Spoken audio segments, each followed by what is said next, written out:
You're listening to the We Are Libertarians podcast network. Find all of our shows at wearelibertarians.com. Yes. I hear your producer in the background. Yes, my producers are just leaving now. Bye-bye. She did not want to go. She was like, she loves me. She just told me she loves me. She's like, I no leave. I stay here. Aww. I was like, nope, you gotta go. Goodbye. Yes. They're not very good at being quiet. You know what? Yeah, I may have a producer that's going to scream in 4-month-old infant, so that's fine. See, but you can the great thing about them when they're that age is that they're like potted plants. So you can't, they just sit there. It's like when they hit 8 months and they start crawling around, or worse, like a year and 2 months when they start running. And then it's just all over. Yeah. Now, my producer has cognition, intelligence, understands what I say. Yeah. And I have to watch my language. That's when producers become. But you're difficult. Also at that point in life where you're just keeping them from killing themselves. Like they will take a piece of metal and stick it into an outlet in 3 seconds. Yeah, it's like they'll scan a room and be like, what can I do to really scare the shit out of the person that's watching me? And then they do that. This particular producer is very bright and very good about not doing dangerous things. Good. Unless she, yeah. So I'm hopeful. Yes. Well, remain that way and your hopes will be dashed. I'm right. Sorry. I have a almost 17-year-old and a 13-year-old, so I know. Yeah. They don't mind, do they? No, they don't. Yeah. So how are you doing? I'm doing well. Chris, what have you been up to lately? What are you doing? Oh, man. Reading, all the time. What are you reading? What's on your desk right now? So my goal this year is to read 2 books a week. And so that is a very aggressive goal. And it takes a lot of discipline and about 3 to 4 hours of reading a day. Which I usually get 1.5. So I'm picking short books. Good. But I'm reading a book called Foundation about the formation of Britain. I learned today that when the plague hit, it was probably anthrax, not bubonic plague, in the 1330s in England, and it killed a third of England. It basically, because the labor supply, so many people died, the labor supply was cut so significantly that it permanently changed the economy of Britain. And peasants basically were either no longer there or no longer were peasants because there were so many job opportunities that it permanently, it killed off the feudal system permanently. Mm-hmm.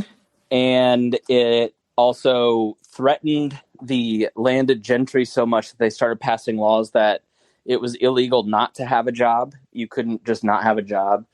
And they tried to force all employers in England to only pay pre-pandemic wages. And so people just ignored it. And they also so it was basically wage prohibition. Yeah. And so which always works. Always. If their employer did it, they would just leave that town and go to a different town where there was a more generous employer. But it raised, because demand increased and supply of labor decreased, prices went up, people got wealthier. And it's one of the reasons that the English became so prosperous. So I thought that was a sad, weird fact that I learned today. It is. And how does that relate to your life in Indiana, Christopher? I have no idea. It's just that you asked me what I'm doing. All I'm doing is reading. I went and did a pat down today. I saw Miss Pat and Dion, and we had fun. I thought about Miss Pat a lot today because I was kind of forming my the foundation of what we're. Yes, well, yeah. She's really good at that. Yeah. Actually, I have a tremendous amount of respect for her, just where she came from and where she is now, and but. No, I was thinking about what we're going to talk about, and I was really trying to form my argument because it's something that's been on my brain for a long time, and I've studied libertarian feminism, and gross. But it actually made me think about like systemic racism, which everybody loves all these topics, and I should be so popular by the time we're done, right? Honestly, fuck everyone. I just don't care anymore. Like, it is so exhausting to like think about what is or is not. Like, it's just, you want to be sensitive and you want to be empathetic, but at the same time, like, you have to talk.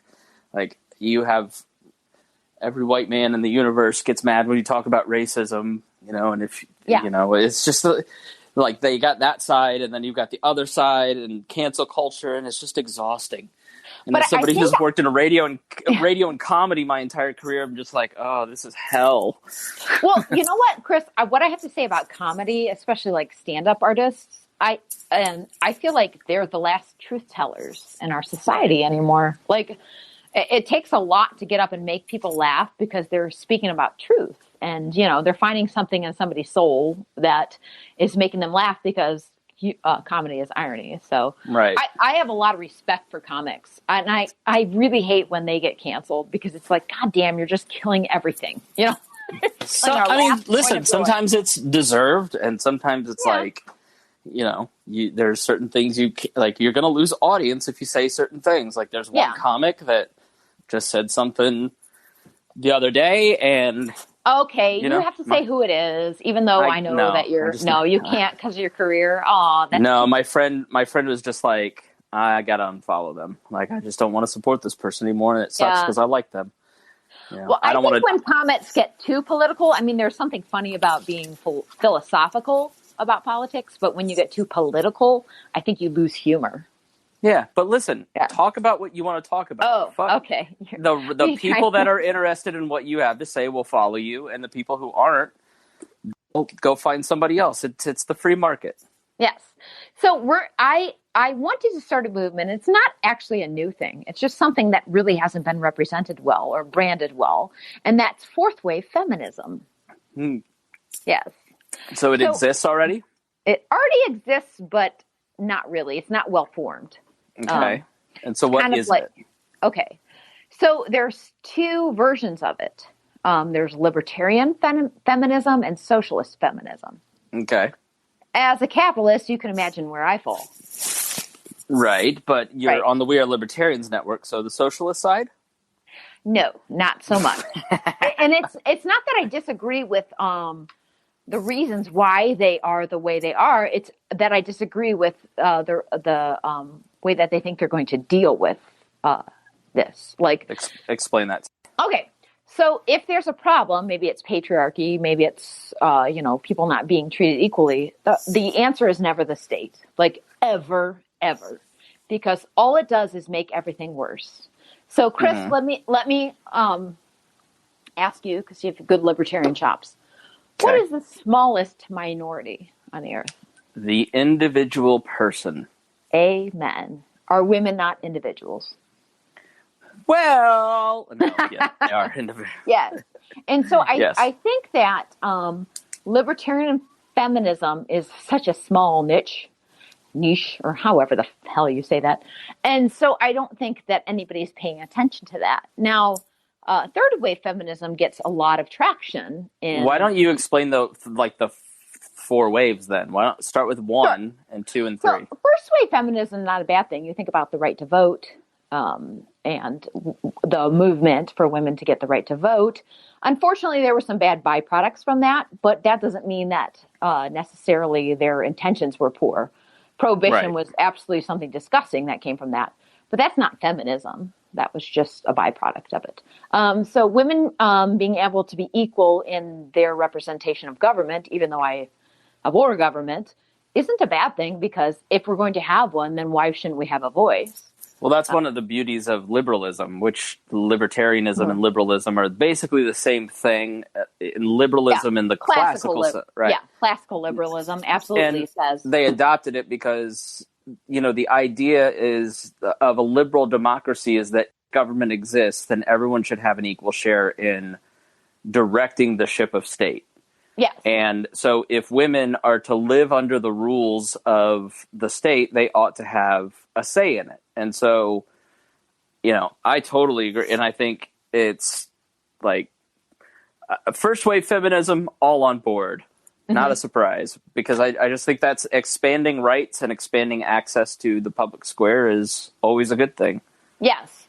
But then there's this transition into second wave feminism, which lends itself, and there's still some good things about it, and a lot of people don't know about that, but it lends itself to women deciding that, why do I have to be at home? Why can't I go out to work? Is basically like, that's right. a big, like, just putting it in a nutshell. Those aren't bad ideas. Sure. So making women equal in the workforce is a great thing. If I'm good at my job, why can't I do a job because I have a different parts in my pants? Right. The expansion of women in the workforce led to the nonprofit sector. It led to the rise in the nursing sector. It led to very empathetic aspects of our society that have improved society, have in a lot of ways offered more free market solutions, because we now look at, instead of like, we need to punish drug users and put them in jail, we now go, all right, let's look at alternative solutions that don't involve the state, that let's look at this in a different way, a more compassionate way. So yeah, I mean, go watch 9 to 5.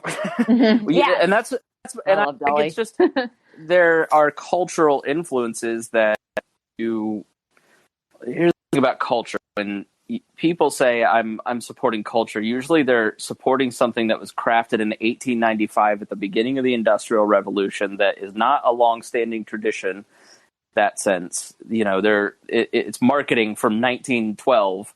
You know, like weddings are a great example of tradition that, you know, the wedding ceremony itself, yes, but ring tosses and all that, or garter tosses, all that shit. It's funny, because the Industrial Revolution actually led to first wave feminism.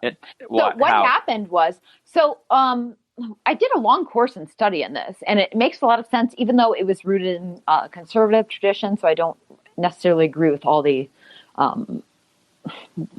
like how they believe the outcomes were bad, but what happened was women for centuries obviously did not have the same say as a man. If you think that women were equal to men throughout, time, you probably don't know anything about history. But what happened was women were in a way equal in their families, as though they would be equal partners. They were home businesses. And then all of a sudden, men went to work outside the home most of the week, and women stopped being producers and started to be consumers. And so there was a big issue with their value. And so they wanted to be valuable again, because obviously they're human beings that want to create value. Hence the first wave feminist movement. The second wave went to like, why can't we have equal pay? Why can't we work outside the home? Obviously they had just like filled in all the positions from World War II. And so they were like feeling this need to feel value, not just being homemakers. So that was like the second wave. Now, that goes all the way through the civil rights movement. And then we have third wave feminists. And that is... the one I'm supposed to hate? Yeah, you are. And you know what? There's a few things about it that aren't horrible. But here's the funny... I don't know anything about third wave feminism. I do. I just, as a right-leaning person, I have been told my entire life I am supposed to hate it. And this is the funny thing about being on the right is... you're a reactionary, and so other reactionaries tell you to react poorly to this or that, even though you don't know anything about it. So it's like... a good rule of thumb in life is if somebody tells you to hate somebody, look at the person that told you that before you look at the person they told you to hate. Well, yeah. It's like, I'm going to believe what I believe because I'm rooted in principle. Now, it's not that if somebody I know tells me, hey, this is cool, not cool or whatever, yeah, I'm going to take a second look at it. So you're saying I shouldn't listen to my parents. Got it. Well, you should listen to them and then compartmentalize what they say, which is what I do. So explain to me what this is. So third wave feminism comes along and it wants to completely dismantle patriarchy. I do not think patriarchy is a good thing. What is that? Okay, so it's men being the head of society because they're stronger and less emotional than women, basically. I mean, everybody else sums it up as something different, but this is what I get from it because I have common sense. And that's actually not natural. I mean, there were societies long before, America and Western civilization that viewed women as being just as valuable. They just had a different position. So what happened was women took this, and along with men and what we call modern day liberals and not actual classical liberals, they took this and decided in order for them to destroy the patriarchy, they would have to destroy men. And that's where the problem is. Because, again, what is the smallest minority? It's the individual.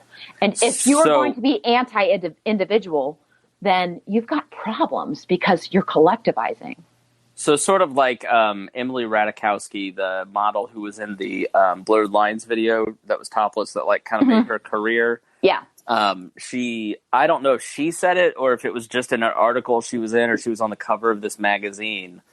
But I think she's pregnant. I think she said that she grieves every day because she's having a male baby, and she's sad about bringing a new white male into the society.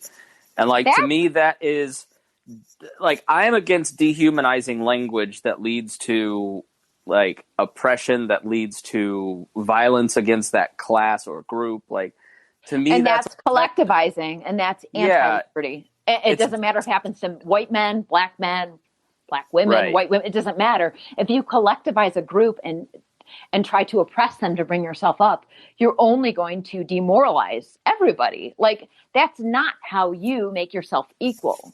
Yeah, that's anti-individual. Have you ever seen One Child Policy? Or I think it's called One Child China. I think it's on Amazon Prime. And it's really scary. Yeah. I mean, it leads to real, like... It led to rape culture. They literally still leave children on the side of the roads because they're female. Yes. So what I appreciate is I would consider myself a feminist. Well, I'm probably going to scare some people off, but I consider myself a fourth wave feminist. And the term's been taken a little bit here and there, but it's not really been popularized. So I've decided I'm going to. Okay. So it's looking at the woman as the individual. So we need to bring it back to individualism and not collectivism. So am I not equal and worthy as a man? Yes, I am. So judge me on my individual abilities. Do not collectivize me. Do not put me in a class. Okay. Like, I own myself, and therefore you need to only judge me as a human being and not by my sex. And that's basically what it is. And I think that should be for everybody. There's a lot of things that women have dealt with that I can compare to racism. And I wouldn't say that I know about racism personally. I haven't experienced it. But also, like, men haven't experienced sexism as women have. Now, they have men have been targeted before for being men. I don't disagree with that. I just think just because you didn't experience something doesn't mean it doesn't happen. And so I think degrees play into it. Like, I think the Me Too movement has been good for teaching me a lot of the female experience in society that I didn't understand or know existed. Or, you know, for instance, the thing that like really made me think about how I look at women is a friend of mine was saying that she was at work. She worked in a male environment, and she held her pee all day because she didn't want to walk to the bathroom because they would like leer at her behind, and, you know, a couple would make comments, and, you know, she'd always kind of like, and this is the thing that I hear, you know, going back to jokes, like, you got to think about who's on the other end of that joke and what impact that has, where she'd kind of laugh along with the sexist jokes to you kind of go along, you to get along. Want to be a male hater. Yeah, you don't want to be the girl that hates men. You don't want to be that. My girlfriend, I don't want to be the bitch. You know, she'll say that. And it really made me think, like, she has to sit in physical pain because of an environment that encourages treating her like a sex toy, basically. Where in my life am I being inappropriate? Like, I wouldn't want to sit in pain all day because I need to pee. Like, I have a small bladder and I have to go every 2 hours, and like, that would suck. And so, I don't know. I think looking at the Me Too movement and then talking to other friends from other different groups, you know, like Miss Pat and Dion, and you hear, okay, maybe white men or me or others have experienced X, Y, or Z once or twice. But there are certain, like, things that happen on a daily basis that condition you, and you just accept it, and then you either get offended by that, resent it, I guess is maybe the word, or you just kind of become numb to it, where if it happened to me, I would lose my shit. This is unfair. How could it, you know what I mean? Like, I would say, and I was mostly very right-wing and conservative growing up, so I didn't, and I still don't have any poor view of men. I do think there's certain circumstances where they're treated unpoorly for just being men. But I've had one job in my entire lifetime where I haven't been sexually harassed or demoralized for being female. And that was when I worked for an all-female agency. I'm an insurance agent. It was a one time. I bartended. And I've worked with male bartenders who are great, actually. But the customers, when you bend over to get a beer, you're going to hear it. I worked in management at a movie theater, and I walked into the office one day, and they had taken my picture and photoshopped it on pornography and posted it everywhere. And it was funny to them. Like, that's just happened every time I've worked somewhere. There's never been one man who hasn't been suggestive to me, especially in a place of authority to me, except for when I worked for an all-female agency. So, and I'm not saying this doesn't happen to men. I'm just saying, like, these aren't women that are just trying to get at men. It just happens all the time. So you have two choices as a woman. You can ignore it and you can try to move forward, or you can speak up and be fired. So this exists and it's wrong, unless you think women don't belong in the workplace, and then you need to go back to first wave feminism and understand that you're wrong. And so I just think that treating as a woman as an individual is just the best course of action. Like, it makes the most sense. It makes the most sense for anybody who has bigoted or collectivist ideas. You know, if you're a racist, you're a nationalist or whatever, just think about people as an individual, and then that dismantles your ideology. It's very simple. Well, yeah, like the guy who wrote Game of Thrones, with the little bottle cap hat, little short, chubby guy.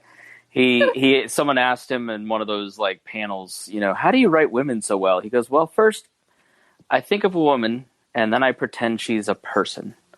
You know, so it's like, I totally agree with you. I think you have to sit there and examine your behavior and just think about, all right, if I were being treated this way, would I like this? Or, you know, if my female friends and my black friends, my other friends tell me that, you know, like Harry, it was very like sad for Harry to say to me, I never felt like a part of the group because you always kind of made jokes about my race, and it just made me feel like different.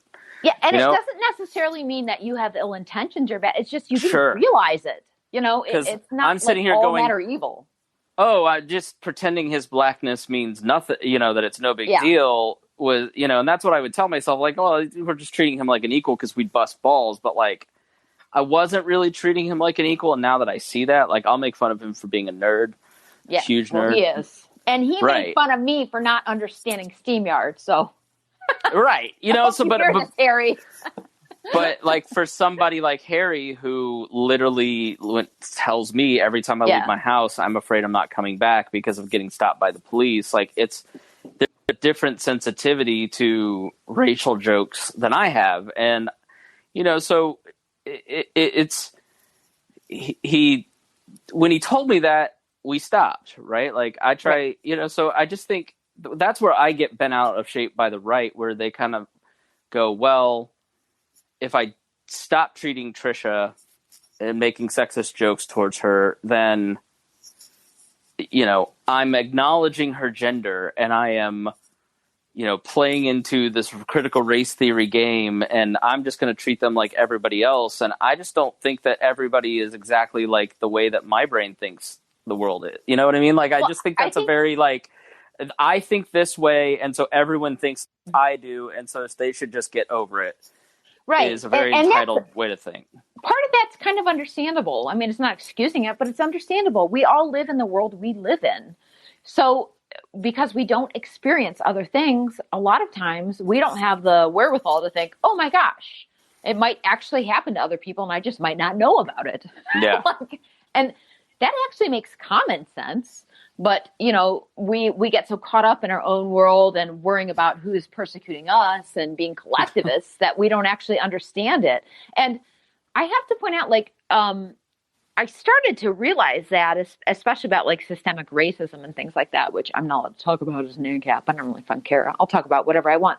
But I was listening to the Pat Down, and Miss Pat said something that really struck me, and it struck me to this day. She was talking about a story where she was selling something on Facebook Marketplace, which is something I do. And the woman was white and lived in a suburban neighborhood. She was selling Miss Pat an item. And she said, well, my son can come and get it. So it was lifting it, whatever, it was large, whatever. And the lady said, okay, well, I'll just leave my garage open. He can come and get it. She goes, he can't do that. And it clicked, something clicked in me. I went, well, why? I would say the same thing that lady said. And it was if he walks up as a young black man into this woman's garage in a white neighborhood, bad things could happen. And I started to realize, oh my God, I can't imagine living that way. And it's the same way I feel sometimes as a woman when I walk into, a business and I'm like, well, I have all these guys here. And then there's these other guys at the end of the bar, and they're going to talk to me differently because I'm a woman. And when I bend over to get a beer bottle or carry a case of beer, they're going to say shit to me. They're never going to say it to the male bartenders. They're never going to. Right. And that's just you have to understand other people's experience. It's not saying that you do that yourself. It's just understanding that it actually happens. That's okay to say that. Right. Yes. So what do you say to the person who just says well, if you don't want to be in that environment, get over it and move on. Find a different job. Yeah, I would say that's heartless and that's not real life because, everybody doesn't live in this black and white scenario. We can run out and get a different job. We have kids to feed. We have lives to live. I have kept jobs and laughed along with men that have said horrible things about me because I needed the money. And at the end of the day, I have to pay my bills. So does everybody else. And I can imagine that a man could be put in that position. A white man could be put in that position too. And it's not his fault for not quitting. Maybe I saw something the other day that I thought was really interesting. And it was talking about a woman sleeping her way to the top. And it said, why did they ever say that she had horrible bosses that disproportionately afforded positions to people that weren't qualified for them? Right. Why does it not go the other way? Why is it not the person in authority's fault for, promoting somebody through sex or through race or whatever? Why is it not their fault? They're in the position of authority. Why is it the person working their way up's fault? It really makes a lot of sense. Why don't we view those things that way? Why don't we view men that ask women to sleep with them to get a higher position as the bad guy? Right. Don't do that. Be a better boss. It's just that simple. View them as an individual. If they're not worthy of it, then don't promote them, Yeah. So. No, I think I agree. I think the Me Too conversation, there are times where you look at a Garrison Keillor, okay, the guy from Wobegon, the Prairie Home Companion guy, he got fired and basically his name was erased from the earth after all these years of basically helping build NPR into what it is because he touched the small of a woman's back, or you see the George Takei one where, there's never another accusation against Garrison Keillor, or George Takei where it was just you read it and it seemed like total crap. Right. And then the guy admitted that he made it up. And then there's Harvey Weinstein. Or Andrew Cuomo. I mean, I think, I think where I work in my day job, I think, and I work for a comedy radio show that is part of the bro radio thing from back in the day. And I think it's made the environment for female employees a lot better. There are more female employees. There's a different way they're treated. And I think that's a good thing. You know what I mean? I think that's, and there's still issues where, I won't go into it, but anyways, I think there's a time to be forgiving and understanding because if somebody's willing to work and change their ways, there has to be a path to redemption. Like, you can't just cancel somebody forever. I don't believe in that. I just believe in maybe look at your actions and try to change them, and maybe treat people as individuals. That's just the key. And that's the foundation of libertarianism, which is why I think fourth wave feminism is libertarian feminism. I wish it was bigger. But it's, it's not popular to say, hey, own your actions. Men, women, and everybody own your actions and treat other people well. That's not a popular statement because that's hard and it takes introspection. Well, I think it's easy for the left to kind of dismiss this and say, okay, they just don't want to change. They're being whiny. I think from the right perspective, what would you say to like the guy that's listening who goes, but where does this stop? Where does this end? If, my son, is he going to be able to get into college or get a job because he's not a white man? He's not getting hired. Because I know HR people, like there is a strong push in major companies to not hire white males. Why is that fair, Tricia? And after this, then I'll hit at you from the left. But where does this end? How does your fourth wave feminism satisfy that? I would say that I don't need to correct the ills in your life for you to correct the ills in what you do. So I don't particularly subscribe to the idea that all men are evil and they shouldn't be, promoted because they're smarter or whatever than any other race, gender, or whatever. So I don't do that in my personal life. I treat people as individuals. Most of my friends are male because they're good people and we're interested in the same ideas. Right. So I wouldn't ever think that I deserve more just because of what's in their pants. That's a foreign idea to me. So maybe treat females like that and you'll change culture. I really can't fix the wrong that people are doing to you, but I can tell you what's being done wrong to me and help you fix it. I can't fix all the problems in the world, but if we treat each other as individuals, that's a really good start. Right. So and I do think men sometimes are treated unfairly. I've seen that. I've seen it in bartending. Even though I put up with a lot more shit than they do, I've seen them treated really poorly at the bar for certain reasons, like having to lift more, having to do more, been told nasty things by drunk people for being male. And I always stand up for them. So, I'm a fan of the individual, so I don't live that way. So, all right. But your individualism is really a function of a colonial society, a colonialist white supremacist society where and patriarch. And I'm partially being serious, partially not kidding. Like, partially kidding. Like, I think if you come from the left perspective, they would say if you look at the development of individualism, especially through the 20th century, it's been invoked as a way to deny that you have any role in making society better, and to claim that, well, I'm just going to kind of throw my hands up and claim fourth wave feminism, and I'm just going to do my thing, and I don't bear any responsibility to others. And not for nothing, people who have been traditionally oppressed ought to stick together. And you're saying we shouldn't stick together. We shouldn't, collectivize ourselves. I mean, is that a fair critique? No. So I would say that would be the natural knee-jerk reaction of somebody on the left. And it's understandable. And I just think the problem is not in their reaction to it. The problem is in their solution. So what happens is when people believe that, they don't try to come up with voluntary solutions. And that's not necessarily like their fault, their problem in not being able to change society. The problem is that they seek out government to change society. And what that does every time, all the time, left or right, it collectivizes people and makes things worse. Government inherently is collective and targets people unfairly, and individualism never does. It's the problem that we don't understand the difference. Government lies, like the problem with systemic racism lies with government. Yes, of course it can lie with groups of people, but in the end, who holds the gun? The government.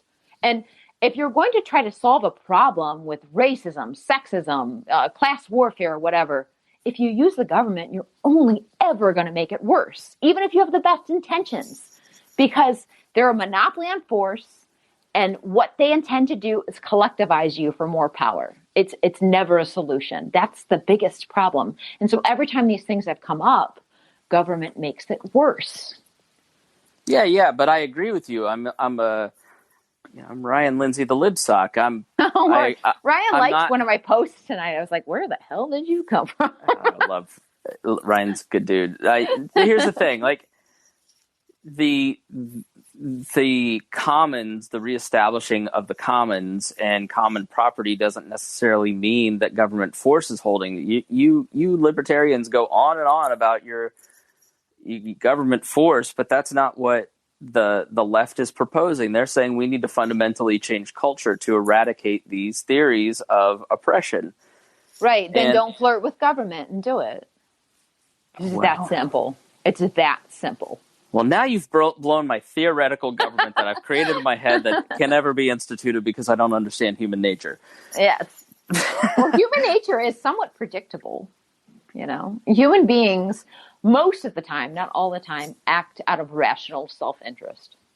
So if you can play to that, you'll play to common sense. It's pretty clear-cut. It's not that hard. I mean, there's always going to be deviations. And if you want utopia, please die and go to heaven, because it's not going to happen here. But I think we have questions, Chris, which I love these questions on stereo. I freaking love them. I love getting into the questions. Yes. Here, let me play the first one. All right. I'm ready. Oops.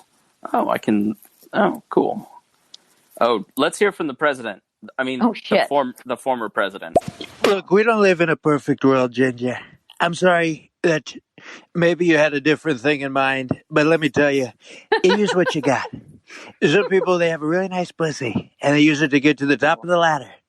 And you know what I say? If that's your game, you got to work it. And some of them do really well. I would know. I've assisted a lot of people that way. Some people have other things, like talent. You use what you got. I would say to Mr. Trump, first of all, fucking amazing impression. Yes, it was really good. It was good. To be honest, I feel like I'm replying to actually Donald Trump. I know. So he found out about stereo and he hasn't been blocked. People, Donald Trump is on stereo. God, what if that actually was Donald Trump? How funny would that be if that was really Donald Trump? Please, God, let this be true. I mean, hey, look at influencer culture. I've been out there busting my butt as a libertarian podcaster forever, and then cuties like you come along and post a couple of cute photos and get 9 million likes and become the belle of the ball. How's that fair? Chris, maybe you need more cute selfies. Well, that's true. Oh, I will say to Donald Trump, who elevated those people to positions by sleeping with them. I know. Let's take I don't know why I'm taking his premise seriously, but I think it's funny. I think a lot of people think that. They think, women do have the advantage. They have the privilege because they only privilege. have that privilege, which sometimes they may take because they have no other option or shouldn't be able to take because the people in authority are giving it to them. So maybe just rule that out, and then we just don't have to worry about it. Like, if you think they're sleeping their way to the top, then obviously somebody in authority is allowing them to do that, and they should probably be a better boss. I don't know. Right. Crazy. Total loser answer. Okay, let's go to... Oh, I don't know how I got that. Oh, there we go. Okay. Goddamn, fuck Trump. Goddamn, 2 + 2 was fucking 4. Motherfucker should have sent me my damn stimulus check, yeah. Fuck talking my whole time. He has a stimulus check, and he's very excited about that. But he's at a hotel, so... Yeah. Like, don't blow your stimulus at a hotel. Just don't do it. All right, God only knows what Robin is about to say. Let's see. All right. Oh, shit. Oh. Chris, listen, we had a fart. I need Robin to understand how on point this is because I was on antibiotics for a week and now I'm on probiotics. And I got in trouble with my girlfriend last night because I farted so hard that the couch rumbled. Do you fart in front of Reagan? Oh, I I've like 3 times. She claims it's every day, every hour, because she exaggerates like me. I've probably farted in front of my husband. He does none of those things. He's very private. Yeah, like we've been together for a couple years, and like I'm sitting here, and I thought I could kind of get away with it, and it just was not happening. It didn't pan out the way you thought it would. Yeah, I mean, I'm not like standing up, open cheeking it, and blowing it out in the air like in her face. God. But like you know how it is. When now, are they just like air? Are they air farts or like really like where you're like, oh my God, that smells bad to me, and I'm the one who did it? Like, I never. No, I rarely fart because I try to eat well. Rarely. No. You eat Chick-fil-A for breakfast, like a double Chick-fil-A sandwich. Chick-fil-A is fucking good for you. Doesn't it produce farts though? No, I'm a very, very clean eater. I rarely fart. I'm being honest with you. Liar. I really don't. I bet I'm gonna make this into a meme. Like every couple days, maybe. But I mean, if you don't eat like trash, then you usually don't. But I've been eating. Now, if I eat ice cream, oh, forget it. Oh, so you have like lactose farts. Yeah, those are no good, no bueno. But if I'm on these probiotics trying to get my gut back together, and I just thought I could kind of blow it right into the cushion and not get noticed. But my husband hates these things, but I think when I was pregnant, I probably farted in my sleep a lot, just because it lends itself to like gas in the stomach. You just like build it up. He didn't say anything though, because he's really nice to me. Didn't talk about it on our podcast? No, I did. I did that for him. She farted first in front of me, okay? So I don't think my husband's ever farted in front of me. And if he has, he must have ran away because I've never smelled it. And she said that she's like, I'm so in love with you, but if I weren't, I'd be leaving and I wouldn't be dating you. That's how, seriously, her family's all from Virginia, Southern Manners, right? She's like, if you need to fart, you need to go in the bathroom. And to a man, that's like saying you need to sit down when you pee. Like, I'm master of my domain. No, it's not. That's not even close to the same thing.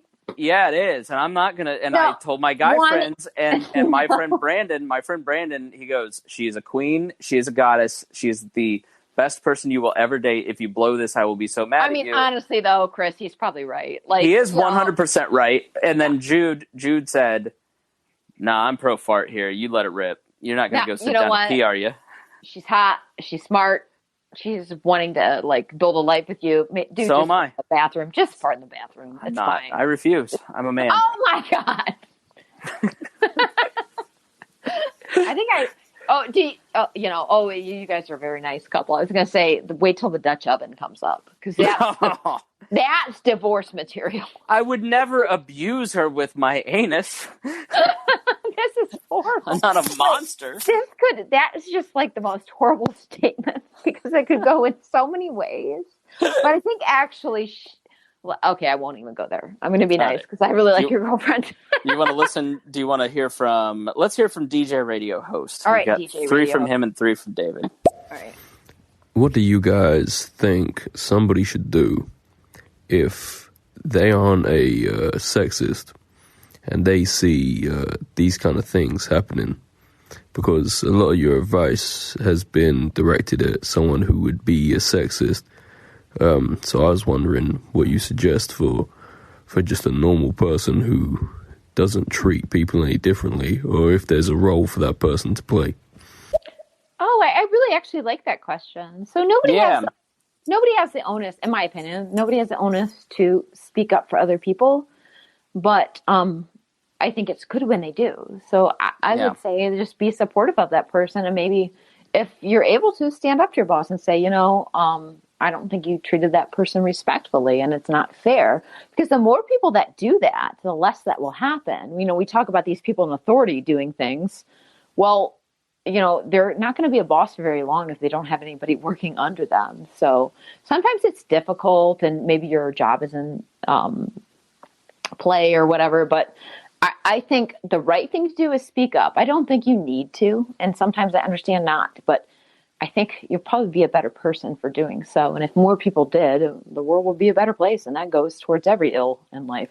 Yeah, there's a great YouTube video that I always kind of, on a question like this, called The First Follower. And it's this great video of a guy dancing at a music festival, and he looks like a total weirdo, right? Like, he's the dude that's alone on the hill dancing, totally alone, feels isolated, probably thinks, well, he may be drunk, but everybody else is kind of going, oh, what a freak. I was going to say, or maybe not drunk, maybe having some herb, and he doesn't give a shit. Yeah, right. But then, the first follower shows up and starts dancing with him and makes his behavior normal. And so it's not always, and then by the end of the video, the whole place is dancing because of the first follower, right? So in social interactions and social circles, there will always be a person who is the trailblazer, who is speaking up, who is taking the, from John Wycliffe in 1337 saying, the Pope is a whore and the church is corrupt and you don't need them to get to God, damn, and then good. all the way to, the first woman that stood up against Andrew Cuomo and said, this guy did this. And that person is always isolated, right? There's always, in every group, in any social circle, the first person feels super isolated. And I mean, you doubt yourself. If you've been that person, you have a ton of self-doubt. When you're the defector, you defect from the common conventional wisdom. Choosing to be the first follower and stand up and say, yeah, I stand with them and I don't think this is right, is incredibly powerful and starts to tilt the balance. When the second woman comes out, or the second employee says, yes, I don't think this is right, or especially when that person is in the in-group. Let's say you have an office of all males and you have one female, and the female stands up and says, I don't think this is right. If nobody stands up and becomes the first follower, then it dies there. But if you have one person who is in the in-group, one of the males, stand up and say, yeah, I agree with her, this isn't cool, that stiffens the spine of the other people in the in-group to defect too, to stand up for what's right. Because human nature is to let bygones be bygones. Don't get involved. Don't rock the boat. We don't want trouble. Like, I don't want to be a troublemaker. And I think if you're a guy, I don't think you have to be. The term white knight gets thrown around, but I think I honestly, hate that term. Can I say I hate that so much? Yeah, like, I think the term white knight is like a term to keep those first followers in line.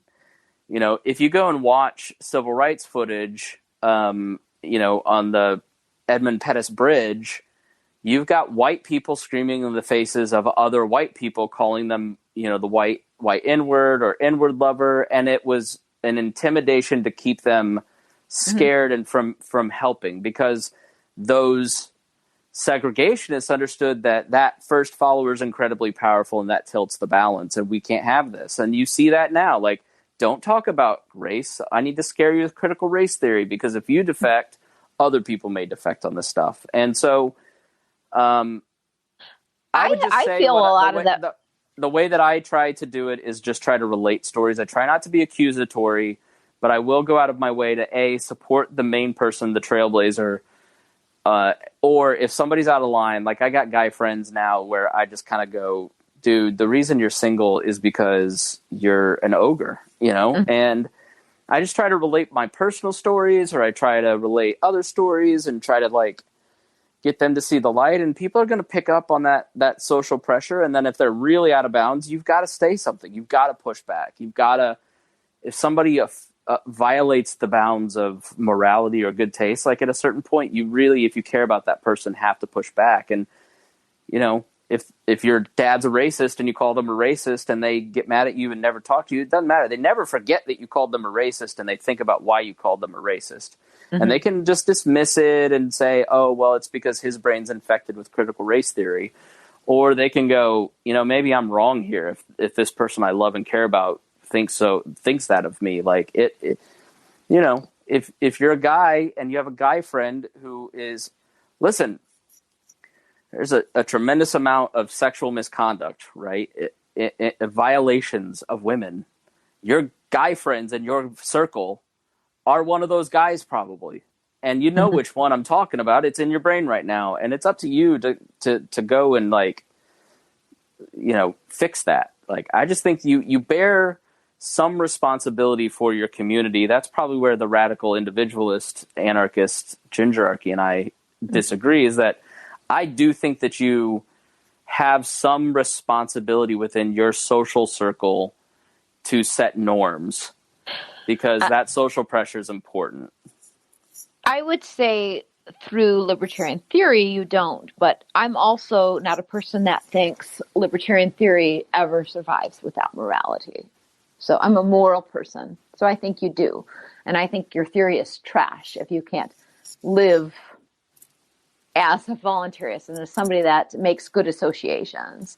Yeah. I think I don't care if you know philosophy through and through. I don't care if you've read every libertarian philosophy in the world. If you don't act like a good person and help people in need, your theory is trash. Like, nobody will ever follow you and you will be alone. And so it means nothing, because hypothesis and theory are two different things. So I would say that I agree with you. And that's kind of where I've kind of come to terms with the fact that I just don't think I get along with a lot of anarcho-capitalists anymore, because they want to sit and argue hypothesis and theory all day, but they just don't live that way. And I don't think if you live the philosophy that you believe, you actually even believe in it.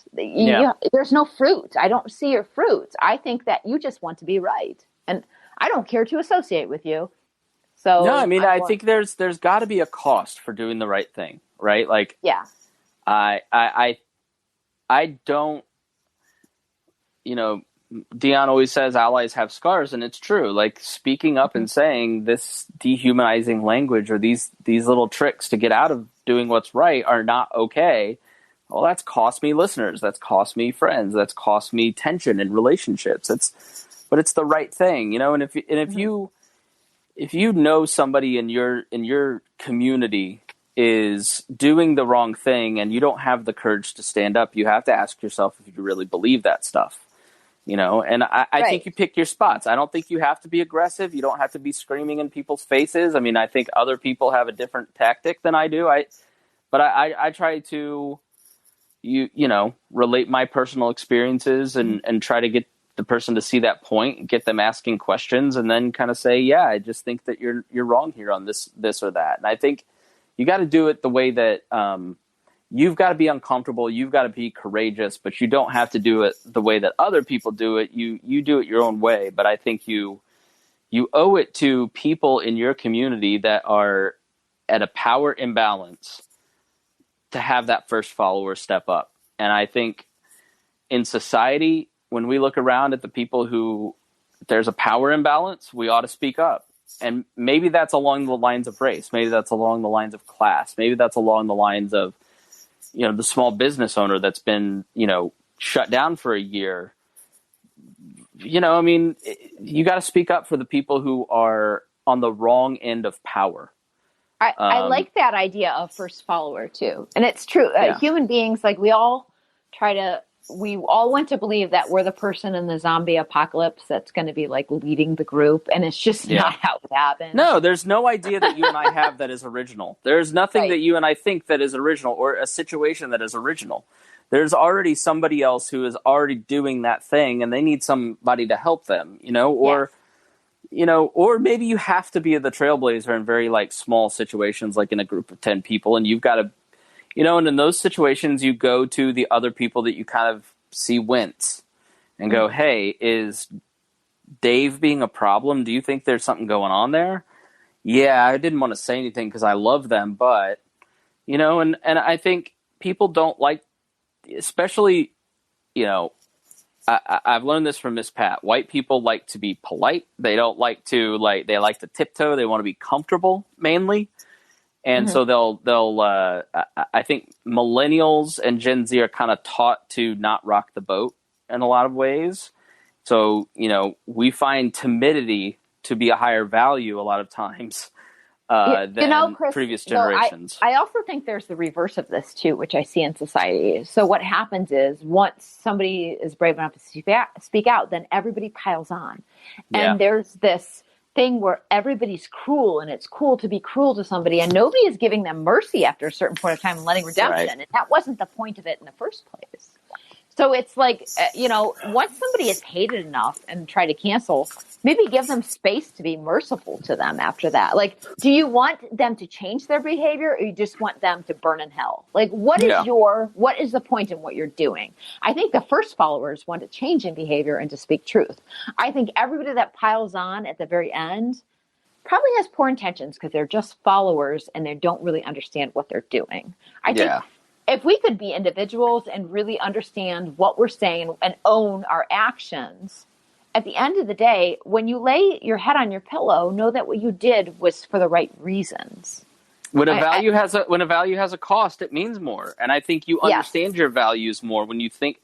Individuals have to think about their values because we think a lot about what would society look like if there were no rules or if there weren't this 800-pound gorilla of the government setting standards. Wouldn't in a pandemic society, would an anarchist society do the right thing and wear masks because they were persuaded of the science? Or do we need a government to force people to socially distance, right? Like that's been a big argument in right-leaning libertarian circles. I tend to think that government action creates backlash. It creates, but like, what are my personal values? Well, I'm going to take the risk that is appropriate for my family. So that depends on if I'm seeing, before Christmas, I didn't go anywhere for a month, and I wanted to make sure that when I saw my family, I had quarantine that, but I'm not seeing anybody that's vulnerable right now. So I'm going to a restaurant every once in a while. I'm going to do those things, it's like, I think I'm on the liberal scale because of all my libertarian friends. And like, I'm reading the New Yorker this week and this woman's like, here I am at this restaurant. I sat outdoors. I had been vaccinated. I double masked. And I'm just like, man, we live on two different planets. I've never done that. Right. Like, I've been to Florida. I've been to Florida twice. The government skews people. So it's like, if they never did that, I think that people would probably actually have been much more inclined to 100%. I really do. Like, so I think a lot of people have a knee-jerk reaction against authority, even though most of the time they blindly follow it, which is so weird. It's just right. They follow the authority of their group. Special. People follow the authority of their group because they find meaning in being in their in group. And you look at the NCAA, for instance, when they closed down and the NBA shut down, it was like everybody were all in this together. And then 2 weeks later, Trump's coronavirus CDC guidelines come out, governor shut down. And the resentment immediately sprang up. And so, there's always going to be a cost. Like, I think you gotta find out what you believe. You got to exercise it. And the more it costs you, the more you appreciate it. I think it's funny because when you say that, most people give you the answer like, well, what if this happens? Or what if that happens? Or this will lead to this. And it's like, I don't think that they understand that this world is not perfect. And so if you're looking for perfection, we don't have it and you're not going to find it. Yeah. So the government is not the answer. It's just, utopia is not meant for this world. And so if your philosophy lies in finding a utopia now, it's probably a really shitty philosophy, whether you're an anarchist or a statist. Like, it's not going to happen. Just try to find the best way, I think we have more questions, Chris. Yeah, DJ has a couple here. Oh, shit. It's weird because you guys are saying treat everyone as individuals, but then you're also, in the same breath, categorizing. Yeah. Categorizing people? I think that's what people he was saying. along racial and like gender lines, and then giving them instructions based on. Okay. Are we being not duplicitous? That means intent. I mean, are we being? So I think two things can be true at once. I think this is really hard for a lot of people to understand. I think that people can be collectivized as a race or sex or class, but I also think that people are individuals. So I think both of those things can be true. I have enough nuance to understand that. I mean, the whole world is talking about identity politics, and even if you yourself are not controlled by identity politics, when a large portion of the population are having those arguments and labeling themselves, then when you're having a conversation, you're going to use those labels. I think. Right. I don't think that. I think people confuse individualism with erasing all of those lines, but I think identity comes in many forms, right? Like, I am a boyfriend, I am a video editor, I'm a libertarian, I am a Christian, I'm white. You know, I have all these different characteristics and identities, and it makes me a unique person in a lot of ways. But that doesn't. I think individualism is more about how you treat other people than how you expect the world to treat you. And so I don't expect that all those lines to be erased. I have to look at that and I have to say, am I treating others differently because of their identity? Yes. Or am I doing certain things that are dehumanizing? Or am I buying into ideologies that are inherently violent? And how can I produce more harmony and peace in the world with my words, with my actions, with my time, my money? And that's where individualism comes in, and examining kind of what's going on.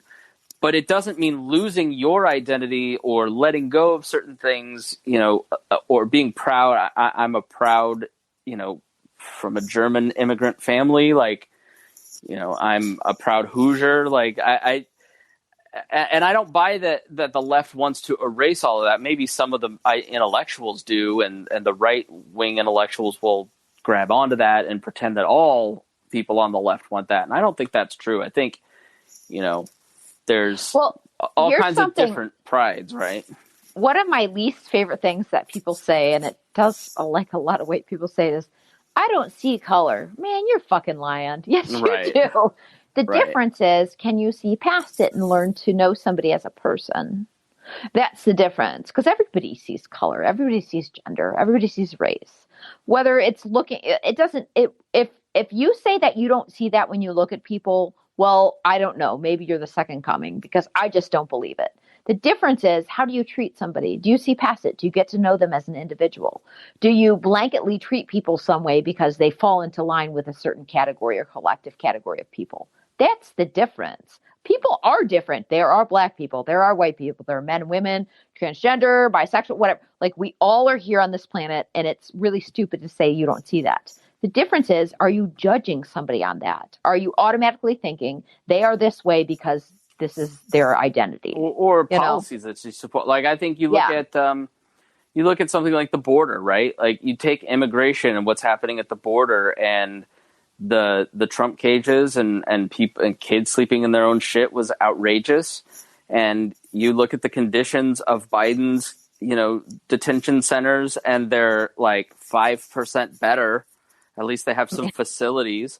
But but I love when he's like, I'm not going to do that. I'm just like, well, you're kind of doing it, Biden. You are, right? Like, and they like bought a hotel and have people staying at hotels. Like, but in the end, like, are you saying it is okay that this stuff is happening because your president is in power, and then when the other guy's in power, flipping your sides? Like, no, we look at it and go, these are human beings deserving of dignity. They're deserving of work. They're deserving of not being tortured, basically, with child separations and orphaned.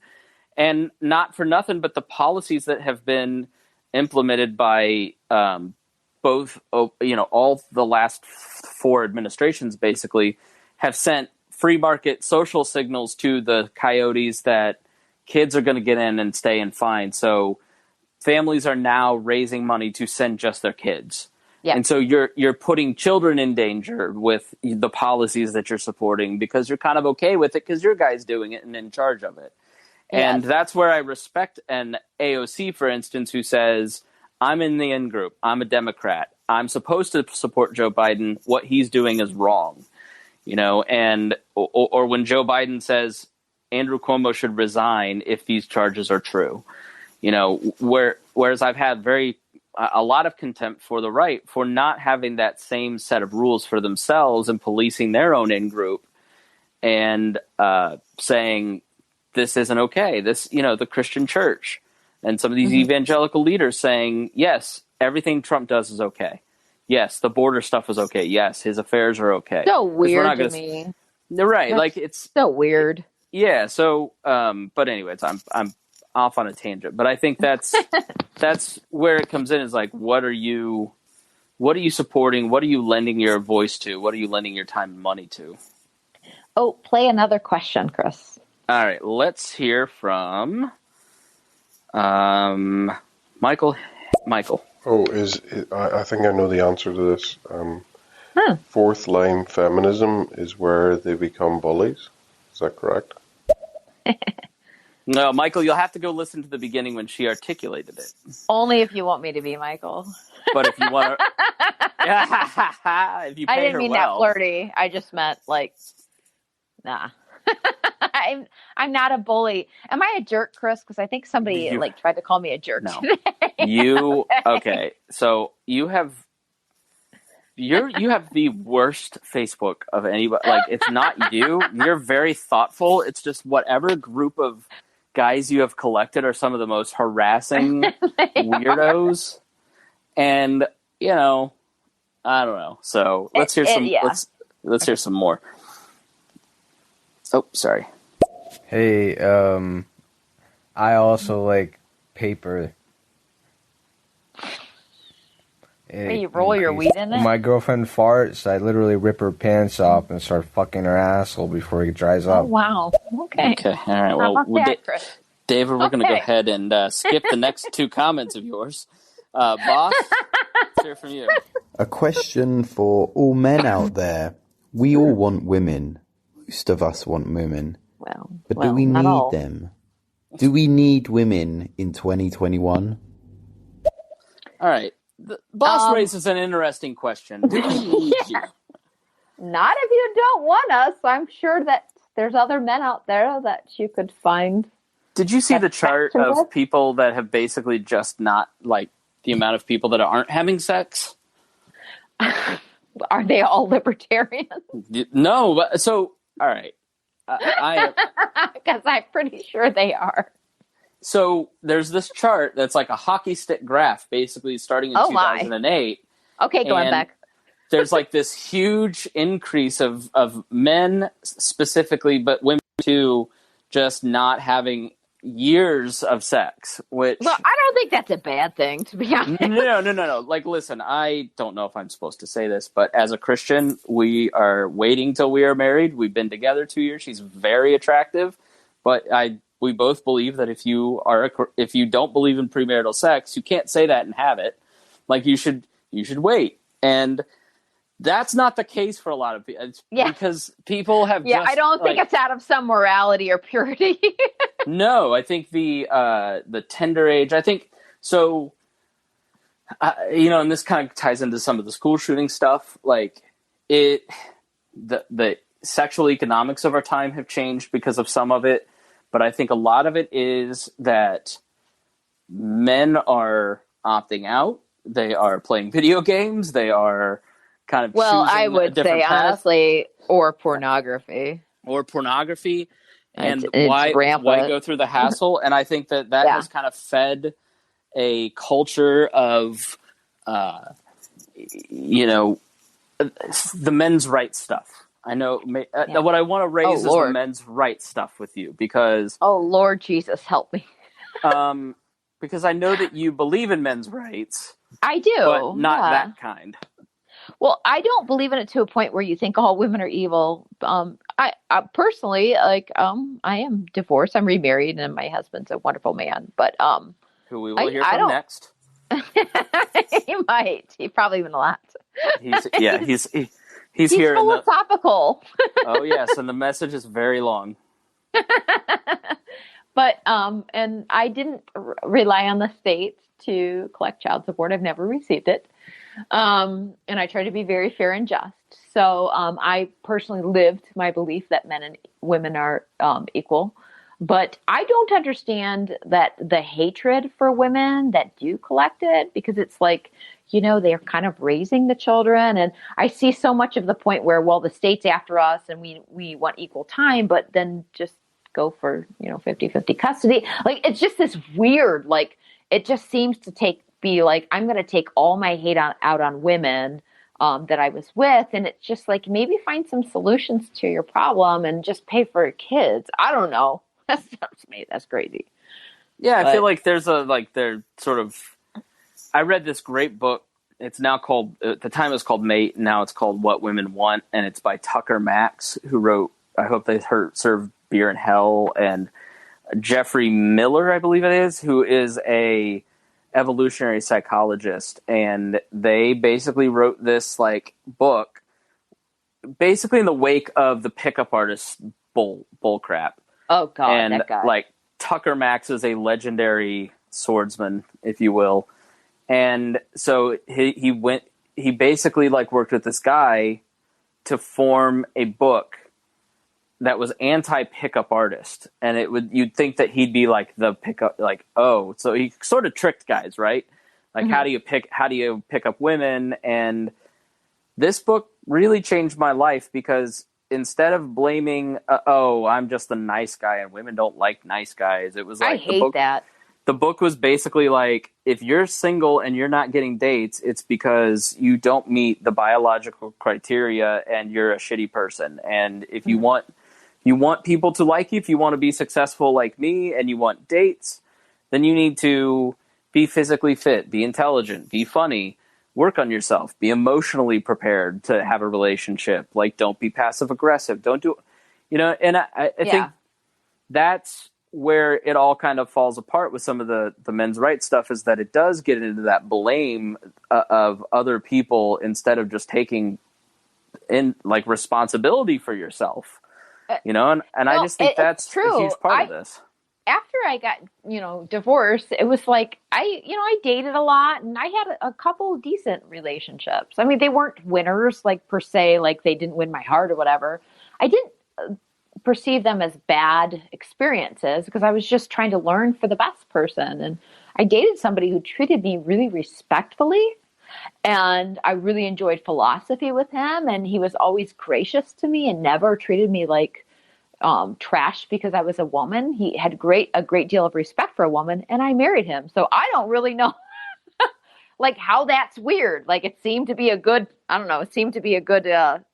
recipe for marriage to me. And we have a happy relationship. It's not perfect, but it's very good. So I think mutual respect is just what people are looking for, men and women. I don't know why we can't do that. It's really not that hard. Right. Let's hear from your husband now. So those who will deny an intrinsic racism will say that they don't see color. How are people supposed to see beyond color and race and gender and actually locate what is central about another human being in order to identify their essential individualism and therefore judge them in a more appropriate and expedient way, which will lead them to seeing a person as a perfected being, so to speak, or as a person who is more valuable as an individual than they are as the member of a collective? Okay, I don't speak John Mann. What did he say? Okay, so he basically said, how do we see past color, sex, and race and learn who the individual is? And I think that is being a human being and just learning to love people and trying to understand them, honestly. Like just not automatically assuming that they're somebody because they belong to this class or race or sex. Like getting to know people. I think having friends and that aren't exactly like you is a good thing. Overrated. Yeah, I think just to be willing to admit that maybe you do have some biases towards other people. I think as an individual, you can be a minority and have biases. You can, this doesn't owned by white men. This is owned by the whole human, race. So let's hear more from David. You need to find some better probiotics. I recommend ones that you didn't buy at the dollar store. People are totally just going with this whole politically correct bullshit because they're being told to keep going with it. That was really deep. That was really deep. People are just being politically correct because everyone else is telling them to be politically correct? Well, maybe there's a point to that. So there's some, of course. But like this idea that people have been bamboozled into believing that other people have inherent value and should be treated differently by society is not like propaganda. Christopher, what? How old are you? 37. Why do you say bamboozled? Because it's hokum. It's bamboo. I love the term bamboozled. Please never say that again. Okay. Congratulations on your retirement. Okay. Shut up. Would you be kind enough to explain it succinctly what fourth wave feminism is, please, so I can get some context? Please, give a brief description. I expounded on it earlier, but it basically is that women are individuals, so you treat them like individuals, and breaking up the patriarchy isn't about man hate or bringing men down. It's just making women on an equal playing field. So basically, it's like first wave feminism, only with much more nuance. Yeah, would you say it's a reorientation? Yes, exactly. That's a great word. Better than bamboozled. Thank you. I stole it from John. All right. I don't know. I just think that women in the 21st century, you are your own worst enemy, and you are bringing about your eventual demise within certain spheres of society. I mean, it was the feminists, for example, who pushed the agenda of transgendered men entering into female sports. And when these transgendered men started dominating the sports and basically eliminating all quote-unquote genuine female competition, then they start to raise their voices against it. But you know what? You dug that grave, now you have to sleep in it. And now you're having, men within science trying to recreate women using artificial intelligence and robotics, simulated sex and things like that to fulfill these guys, sexual needs. Women better watch out. That's all I'm going to say. May I address that? I mean, in my opinion, and it's just my opinion, you can take it any way you want. Fourth wave feminism to me is nothing more than a guise for toxic femininity. The women have, forcefully taken on the reins of power from the men in an attempt to destroy the patriarchy, and now they want to ride it out. And we're starting to see the negative effects of that and how it's affecting, females. What podcast do you think he likes? I know. Can I address it? Please. I'd love to hear you address it. I think his name was Biracial Brother. This is DM. Okay. That was what it said when we were playing. Oh, okay. I would say I've never done any of those things, so you can't blame me for things other people do. That's collectivist, honey. I'm sorry, you're a socialist. I'm not. I don't know. It's kind of like turning. Okay, I'm going to take all the things that you say. I don't know. Like, if you want to have sex with a sex doll or be transgender, like, just have at it, have a good time. I don't care. But you can't blame me for what other people do, and you can't blame me for your failures. And if you think women have taken something by force, and yet you think they're weak, then how weak are you for letting them do so? Yeah. That's stupid. I'd also say, I don't think he's thought deeply about these issues, and I think that anybody that just kind of copies the language of the other side but reverses because they didn't listen to what we were talking about. I said it's absolutely zero to do with taking men down or anyone else down. It's all about making yourself an individual and not up with not being treated like that. Building your own life and being the best person you can be and helping your community But that's toxic femininity, and I just saw the word feminism, so I'm going to reject whatever you're saying to rail against my preconceived bias of it. And it's just sort of like, if you're just copying the language and reversing it, you're not thinking deeply about the issue. You're just being a parrot of other people that are trying to propagandize you into not thinking about the issue or taking any responsibility for. I don't know. I really think it's so silly because number one, the argument's dumb in its foundation. But when certain men say, well, feminism has destroyed society and women have taken it by force and they're taking men's power. Well, I don't believe in the premise of that, which makes me laugh because I think, well, are you weak and you let them do that? Because if you happen to be the stronger sex, then why did you allow that to happen? Which none of those arguments make sense. It's just me playing the devil's advocate. But it's just like, that doesn't even make any sense.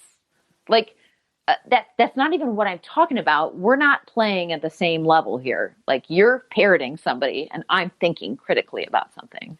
Right. All right. All right. Last comment from Sarah. I think it's really important to still understand that someone's race and gender and all these things are essential to who they are in a way.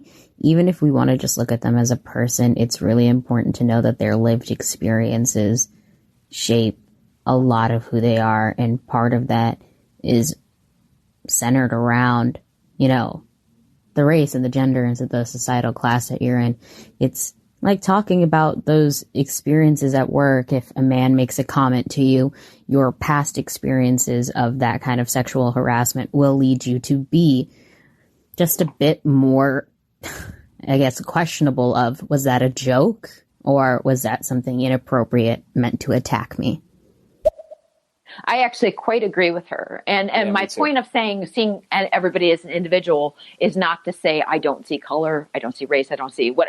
I don't agree with when people just say, well, everybody's the same and we are the same in our equality and the fact that we're all part of the same race, the human race. But yeah, everybody has a different experience. You, Chris, have a different experience than me and can inform me about things. And so could somebody that lives something. So I agree with that. That's not what individualism is. It's that everybody has value in being a human being and you cannot collectivize people because collectivism is just anti-liberty. It just is. Yeah, I said something very similar to what she said earlier because I totally agree. I think you can't.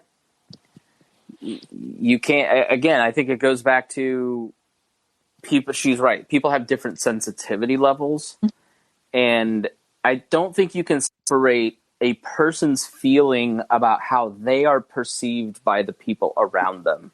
Mm-hmm. And I think that's a really powerful influence on people's thinking. And so how others think about me, like, me, like I do think about what people think about me. I'm open and honest about that. The person who says, I don't give a crap about anybody's opinion, they're the biggest. They're lying. They're they're lying full of shit. Too. Right. Like we are hardwired to think about the group of people we're around and the group expectations. And, I think if you have consistently been treated a certain way because of a factor like your race or gender or, you start to think certain things about yourself. And so what a lot of this conversation, in my opinion, is about is trying to negate bad feelings about those things, right? Like, it's sort of like the Black Power movement came out of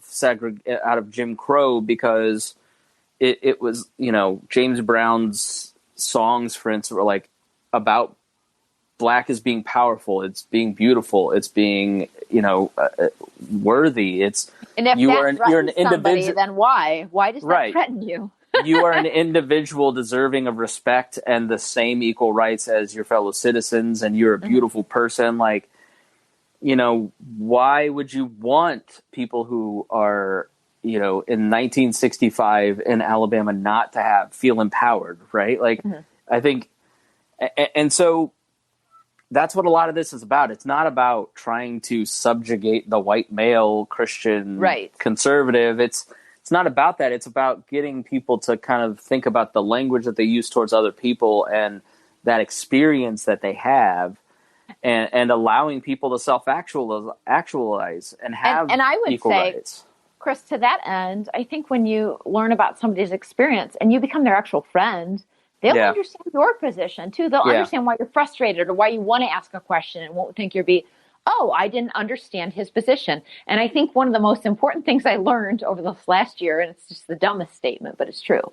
Just because it doesn't happen to you doesn't mean it doesn't happen.